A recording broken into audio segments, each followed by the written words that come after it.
Hi everyone, I hope this video finds you well.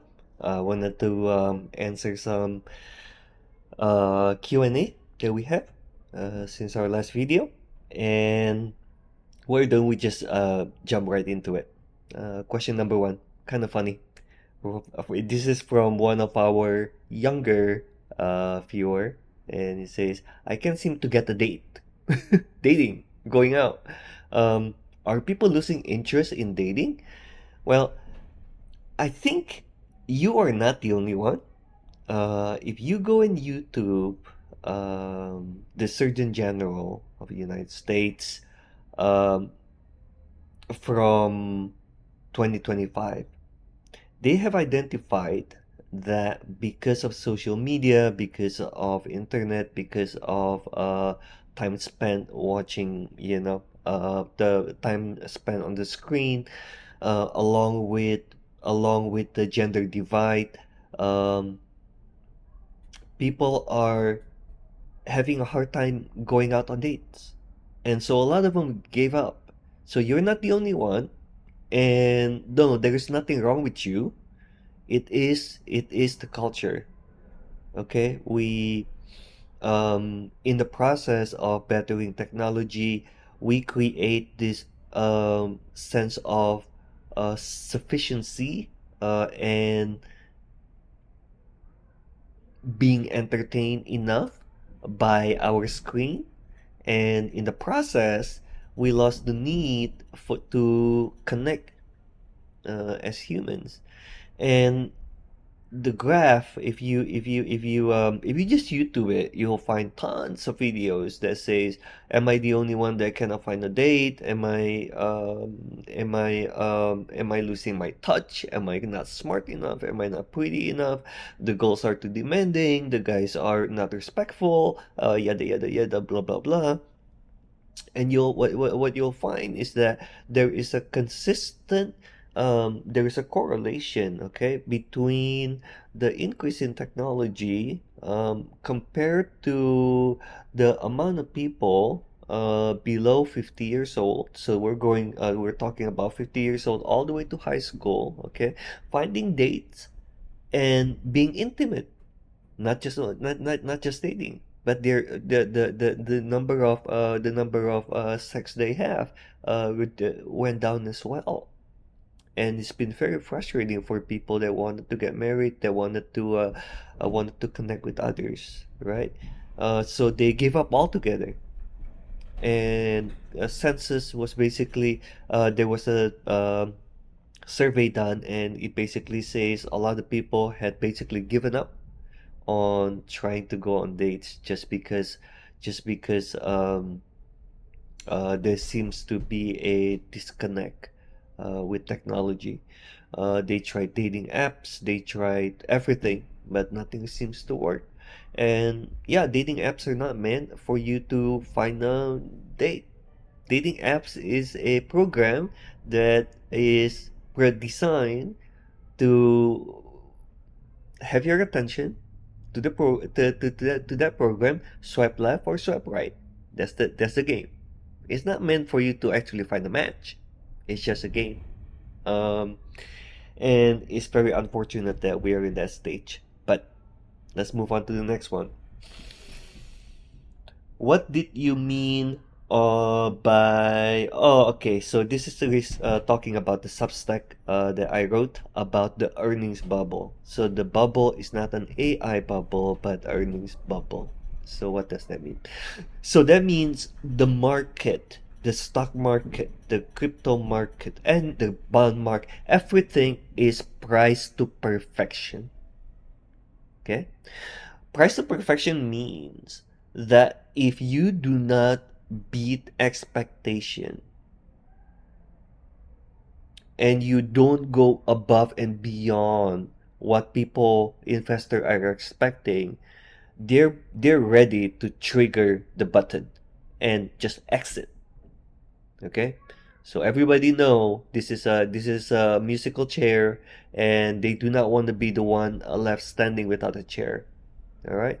And so what they do is each time, for example, last week, AFGO Broadcom is one of the large company along with Nvidia, Micron, Google, Amazon. Broadcom is a large AI company, and it met expectation. I mean, the earnings were great. However, it said that we will not increase. It beats earning, but it is not planning to double the earnings next year. And just because of that, the market crashed 5%. We saw it back, the same thing with Nvidia in April. Market dropped 3%. Okay? And this is this environment that we're living in right now. Everybody knows something is wrong. Everybody knows that we are being the economy is not quite right. Everybody knows, all the investors know that we are the music in the background is still playing. We're playing musical chair, and the Federal Reserve is the one who has the control of continuing whether the music plays, continue to play on, and we are all dancing, or the music stops. The music stops when they say rate hike. The music continues playing if they say rate goes down. The interest rate goes down. Okay, and so don't think of the bubble as one big giant bubble. Okay, these are think about it as many bubbles that get popped each time. In fact, investor expectations are not met. Okay, so the slightest hint that you are not exactly beating what the numbers, what the forecast is, and you are not going to double your revenue, that is all it takes for your stock to tank 10%, and that is all it takes for the market to go down 5%. So each time one of these mega cap earnings come out, they don't meet the expectation, pop, another bubble, and that market is down 5%. And before long, you do that enough, you just crash the market by 10, 15, 20, 30, 40, 50%. Okay, so you have to think about it in a different context. This bubble is a very special bubble. All the bubble in the world have been price based. Okay, it is overpriced. This time the bubble is earning based. So there is a quote. There is a ratio called price to earning ratio that determines how over or undervalued the company is. In the past, every single bubble had always been based on the numerator, which is price. Okay, when the price gets too high, it gets adjusted down. This time, the bubble is in the earnings, on the PE ratio on the earnings. So that is what we need to keep watching out for. Yeah, each time there's an announcement, if the earnings does not, if the earnings does not beat expectation, expect market to just crash, market to take an adjustment to go down. Okay, um, and I want you to compare it to okay, what is going on? Okay, next question. Next question first. What will happen with AI, ChatGPT when it goes OpenAI when it goes public, Anthropic and Claude when it goes public? All right, I want you to think about Uber. Remember when Uber first went public? It was great, right? You can get a ride to the airport for $10. The car was great. The driver was friendly. Everything was fantastic. And then slowly over time, it changed. The price went up. The drivers are not as friendly, and long story short, um, in the initial period during those honeymoon stage when Uber just went private, just went public, the private equity money was basically subsidizing the cost of your ride. So it was giving you, um, just amazing deals to get things done. Just amazing deals to get what do you call that? To get a ride out to the airport or wherever you want, and the drivers are getting paid a lot of money. But now that the private equity money is gone, reality sinks in. We have to pay higher price, and the driver don't make it as much. The same thing will happen to OpenAI and Claude GPT. First, you'll see ads on your ChatGPT as a way to make revenue. Okay, so unless you subscribe to the highest premium tier, they're going to put ads. Okay, and they're going to recommend ads to you in their answer when you use AI. Okay, and even worse, they're going to basically eventually here create a system where if you have the money, you can continue to use this AI, the maximum, the best model of AI, so that you stay on edge. You get used to, they want you to get used to these amazing capabilities right now for very cheap price and get you hooked in. Okay, and later on you'll have no choice but to pay the $200 a month or more for companies, right?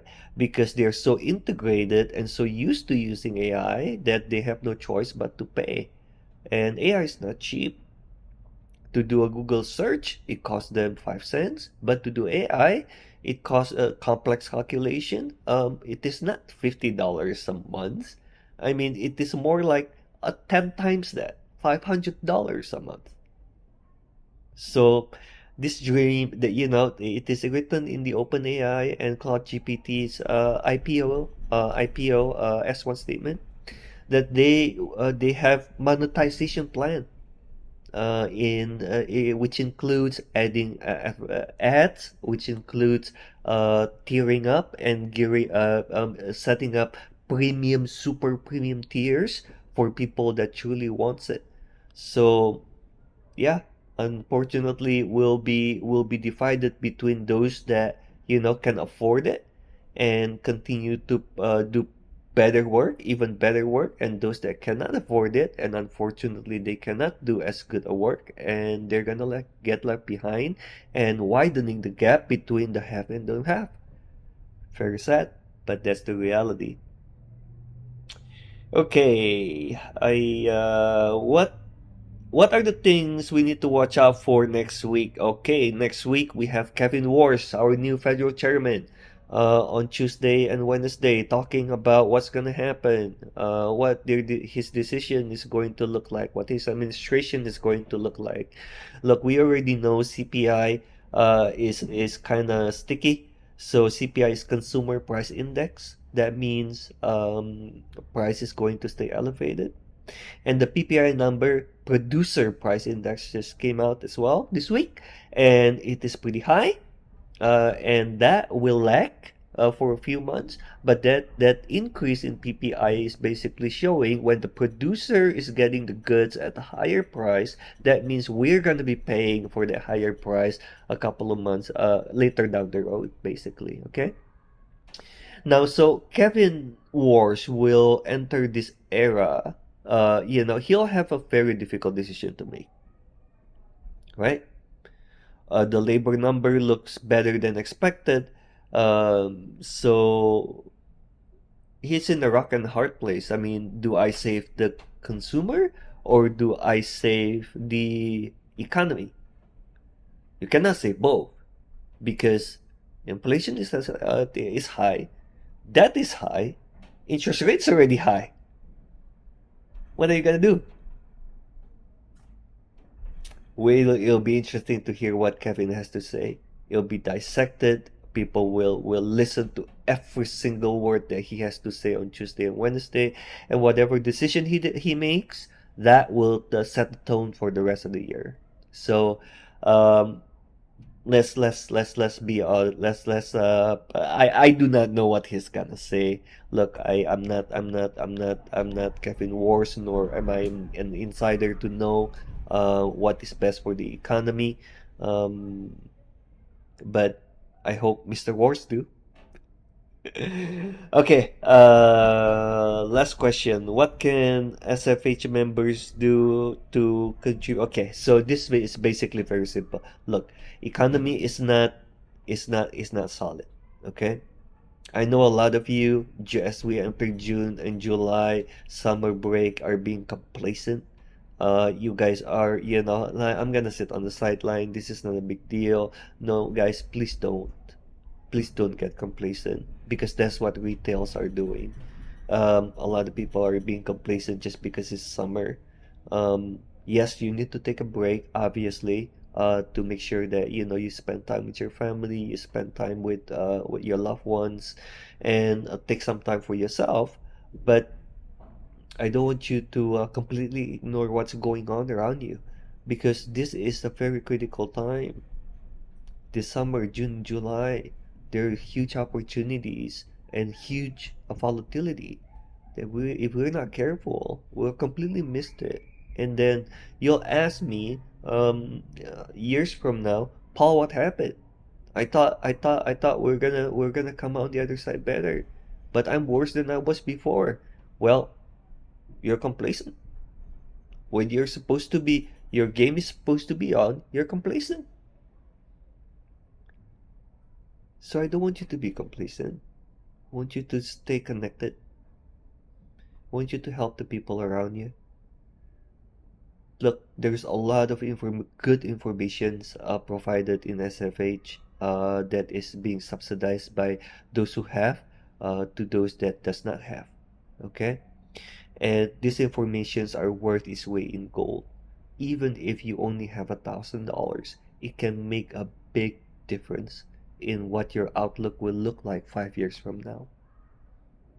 Your portfolio will help guide you. How will help guide you to get to build wealth over time, right? You can achieve things that you thought was impossible. You can provide for your son, for your family. You have a game plan. You have a strategy to come out on the other side better by 2030, right? And maybe for your sons and grandsons longer than that. But long story short, I want you to share this video to people that you love. Um, don't if you care about somebody and you don't share the good that you should do, God is very disappointed by that. You know, in James, the Bible even say those that knows the good he ought to do but does not do it sins. That's the definition of sin. If you know this is something good and you don't share it, you're committing a sin. So I don't want you to feel guilty about not sharing, but I don't want you to hold the treasure, the information, the knowledge that is in SFH just to yourself. Share it with other people because they will need it. The world is changing, and by the time it is done changing, people will get stuck. There will be tears of there will be people that will basically say, I will never get out of my situation. I will not, the American dream is dead, and I will not be able to climb the social ladder. And they are absolutely 100% spot on, because the gap between the have and don't have gotten to a point where it's so big that unless you start doing about it right now, um, it is not the basically the opportunity door are closing, and it is closing much sooner than you think. I want you to leave you with the good news though. Um, if you've been a member with SFH, you do know that you have a strategy, you have a portfolio. You just need to follow the script, okay? You stay disciplined, okay? Remember your goals. What are your goals? You know, what are your dreams? What do you want to get out of these? 20 years, 30 years from now. When you're in your golden years and thinking back about all the hard work that you put in today, and you are safely sitting on your nice house and drinking coffee and reading a book or whatever it is you're doing, playing with your grandkids, if you're young. What's your goal? Look back at that piece of paper that you wrote 2 years ago. Think about that. Think about that goal that you want to do.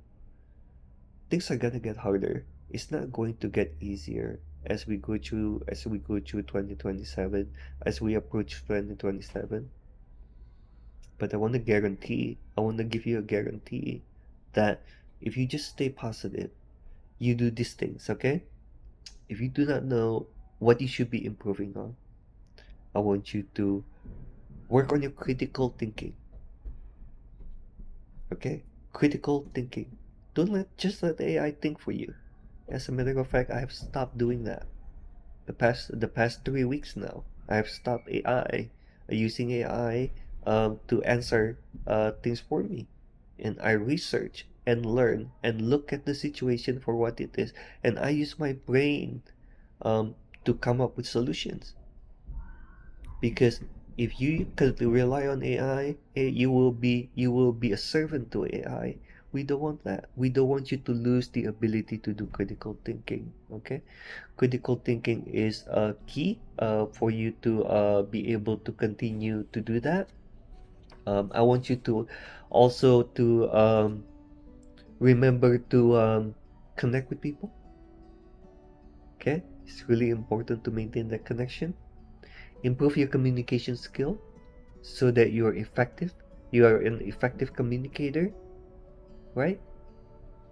And I want you to be able to do active what we call active decision creative decision making. Okay, the decisions that you make might be out there somewhere, but it is creative, so it's something unique. Try to exercise some creative decision making to solve some of the problems that you have. Okay, and those are the things that you can do to make sure that you don't fall behind. We owe it to ourselves to be better. God made us this way. God never made us to work with AI to answer all of our questions. No, we were given brain, we were given consciousness, we were made in His image to think like Him, to be like Him, to be able to communicate the way He does, to be able to think the way He does, to be able to come up with solutions the way He does. Right? We want to be more like Jesus and not less like Jesus. The more you rely on tools, the more you exclude yourself from other people, the more you stop sharing the knowledge that you have. That's when you start being like God-like, Jesus-like. And that's not what we want. We want to make this place a better place. Share this video with the people that you like. Okay? I'll see you on the next one. And I believe the next video will be the group mid-year SFH update. So it'll be a big video. It'll be on June 30th. I'm still trying to schedule the time for everybody to meet up via Zoom session. But just in case I cannot, I'll record it offline for everybody to watch, but that will give you the roadmap for the rest of the year. Have a good one.